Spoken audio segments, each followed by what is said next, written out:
Hi guys, welcome back to my channel, Edmund Mindaros, and for today's quick tutorial, and I'm going to show you guys on how to resolve the device manager error code 21 that appear when you're attempting to access or perhaps disable device. It says that Windows is removing this device code 21.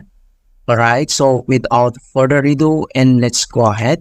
So all you have to do is to open up the device manager. So dito lang sa start menu, so right click ka lang and then select mo lang dito yung device manager. And then next step, we need to uninstall the problematic device and then locate the driver that you suspect is causing the issue. So select mo lang dito yung driver na nagko-cause ng error or issue. So for example, itong universal serial bus controller, ay click mo lang tong arrow na to para mag-expand.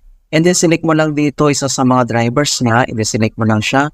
So right click, and then next ay kailangan mo lang siyang i-uninstall. Okay, so uninstall device, and then next step ay close mo lang siya.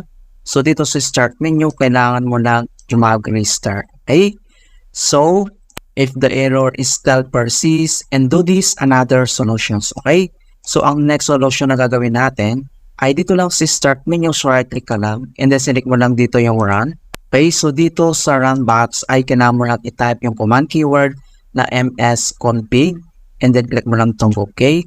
And then dito sa system configurations, dito lang sa taas ay select mo lang dito yung services. Okay, so i-click mo lang tong services, and then next baba ka lang, and then i-click mo tong box na hide all Microsoft services. Okay, so click mo lang yung box, and then next ay kailangan mo lang itong i-disable, and then click mo lang yung OK. And then pagkatapos, close mo lang siya dito. And then, kailangan ulit natin mag-restart. Right? So, ganun lang po kasimple kung paano natin i-fix ang error code 21 Windows is removing this device.